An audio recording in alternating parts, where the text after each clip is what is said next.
Did you know that hosting a true crime podcast about arson and criminal fires led to one of the most embarrassing moments of my entire life? Let me explain.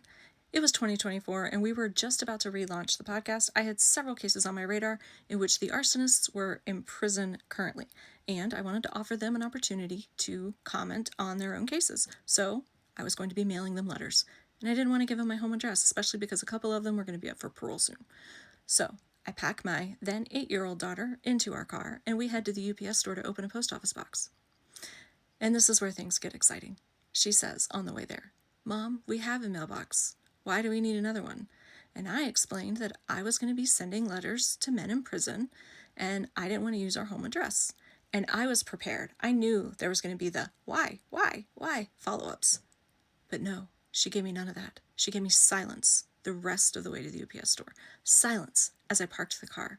Silence as we walked into the store to see that I have picked the wrong Saturday to do this. There is a long line. It was the Saturday before the Easter weekend, and there was a huge line of grandparents in my rural town that were lined up holding Easter treats and chocolate bunnies. And I realized, oops, but we're already here. We're committed. So we get in line. Silence from my daughter until we get up to the front, and I explain to the man why I'm there. Now at this point the line has gotten even longer, even more grandparents, and a few Amazon returns. And he hands me the paperwork to open the post office box, and I step off to the side in order to fill it out so that he can continue to help this huge line of very conservative looking people.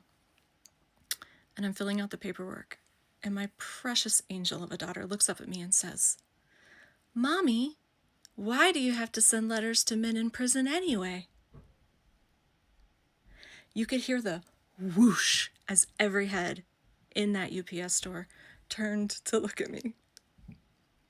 And that is how hosting Crime to Burn, a true crime podcast about arson and criminal fires, led to one of the most embarrassing moments of my entire life.